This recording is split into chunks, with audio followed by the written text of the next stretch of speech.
মানে যেটার জন্য আমরা বলছিলাম কাল থেকে ইচ্ছে ছিল যে নিজের হাতে কেক বানাবো ফার্স্ট টাইম, তাও আবার টিটোর বার্থডেতে। হ্যাঁ, তো দেখা যাক, স্পেশাল কিছু করা ট্রাই করলাম, সেই দেখা যাক কি হচ্ছে বা কতটা পারছি, এই লাস্ট অবধি দেখাবো যা যা হচ্ছে।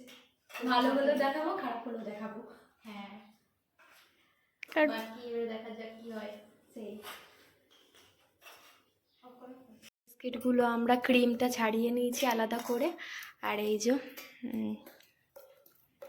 যে ওরিও আছে আর বাটার বিস্কুট আছে।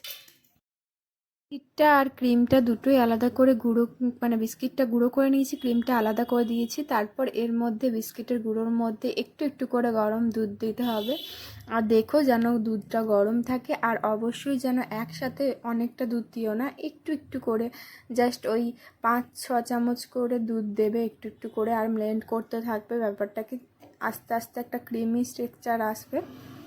খুবই টেস্টফুল হয় কেকটা, খেতে এতটাই ভালো হয়েছিল যে তোমাদের কি বলবো, না খেলে তোমরা বুঝতে পারবে না। অবশ্যই বাড়িতে একবার ট্রাই করো, খুব সুন্দর হয় খেতে। আর তেমন কিছু লাগে না, ওরিও বিস্কিট লাগবে আর দুধ লাগবে খানিকটি, আর কিছু কয়েকটা জিনিস যেভাবে তোমরা ডেকোরেট করতে চাও সেরকমই লাগবে। খুব সুন্দর হয়েছিল খেতে, একবার ট্রাই করে দেখো। আর এবার এটাকে ব্লেন্ড করতে করতে এটার মধ্যে একটা ক্রিমি টেক্সচার চলে আসবে। দস্তার বাটি থাকলে খুবই ভালো হয়, তোমাদের বাড়িতে যদি দস্তার বাটি থাকে তো একটা দস্তার বাটির মধ্যে নিয়ে নেব।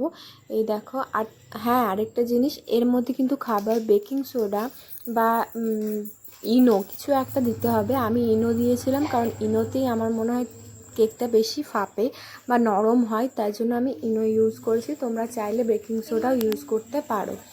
তো এই যে দেখো, কেকটা ইনো দেওয়ার পরই এই মিশ্রণটাই খুব সুন্দরভাবে একটা ফুলে উঠেছে। তার মধ্যে দিয়ে দেবে একটা বাটি, যেটাতে মধ্যে তোমরা কেকটা বসাবে, তার নিচে দিয়ে দেবে একটা বাটার পেপার, আর উপর থেকে দিয়ে দেবে কেকের স্ট্রাকচারটা।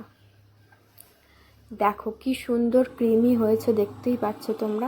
তারপর একটু ঝাঁকিয়ে নেবে চারদিকটা গোল গোল করে, এর মধ্যে বাবলের মতো উঠবে, দেখতে পাবে। তারপর এবার ক্রিমটা তৈরি করব। যে ওই ক্রিম বিস্কিটের ক্রিমগুলো ছিল আর চকলেট, এখানে আমি আমুলের ডার্ক চকলেট আর নর্মাল চকলেট দুটোই নিয়েছি। আর তো ওই চকলেটগুলো প্রথমে একটু একটু করে গরম দুধ দিয়ে তার মধ্যে তারপরে ডাবল বয়েলিং করে চকলেটটা লিকুইড করে নেব।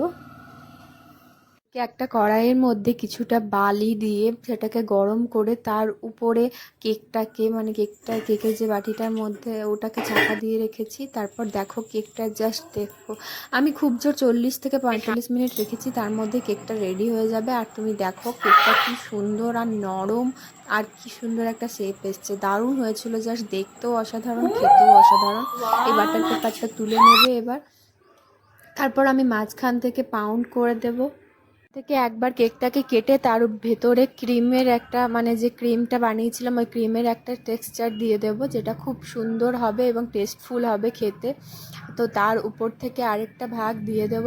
আর কেকটা এত টেস্টি হয়েছিল খেতে, একদম যারা চকলেটই বেশি পছন্দ করো তাদের জন্য তো একবার ট্রাই করে দেখতেই পারে, একেবারে মিও মোড়ে ফেল হয়ে যাবে, এত সুন্দর টেস্ট এসেছিল কেকটায়।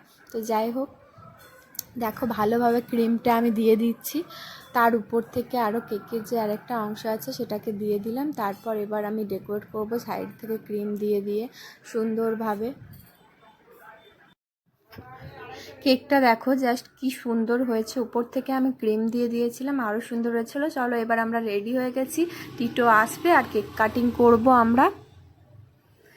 আমি আজকে এই ওয়ান পিসটা পরেছিলাম, দীপি কুর্তি পরেছিল। আর এটা হচ্ছে টিটোর জন্য গিফট, ওর জন্য একটা ব্রেসলেট কিনেছিলাম, যেটা আগের বছরও ওকে দিয়েছিলাম একটা গিফট, কিন্তু ও ওই ব্রেসলেটটা হারিয়ে ফেলেছিল, তাই এই আর আবার দিলাম। এবার ওকে বলেও দিয়েছি, এবার যদি হারাও আমি কিন্তু আর কোনো গিফট তোমাকে দেব না। তো চলো টাটা, দেখা হচ্ছে নেক্সট ভিডিওতে।